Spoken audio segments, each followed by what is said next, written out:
Well, that's a wide open question. I'm Michael Willing, and I started LLCTLC when I was 18. So that would have been 1994. I was a musician at the time, playing in the Helena Symphony, playing viola, and I was sitting next to this cellist, and she said to me, "Hey, you should go down and set yourself up to be a registered agent at the Secretary of State." So I went down and registered, and slowly began the process of getting companies that needed registered agents in Montana, and that was the beginning of the origin story. I had a client in North Dakota call me, and he was a plumber, and he wanted to apply for a state contract with the state of Montana. And in order to do that, he needed his whole fleet of plumbing trucks registered in the state.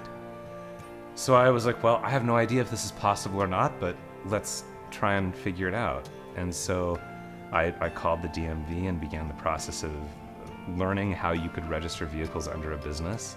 We got all of his plumbing trucks registered, and he won the contract. And I thought, well, if I can do that for a plumber, and why can't we do this for other vehicles as well?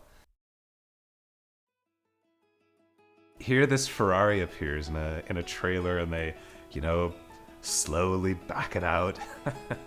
And they hand me the keys, and they're like, "Hey, here's your car. You're gonna drive it to Lethbridge." So I got in this Ferrari and headed to Lethbridge, and then handed it off to the client. But I remember just being shocked that, like, wow, we're sitting in Helena, and there's a Ferrari being wheeled out of the back of a truck, out of a trailer. And that was kind of the beginning of how we shifted into doing more luxury vehicle work. We want to represent to people that what we do is fully legal, which it is. We want it to be available to everyone.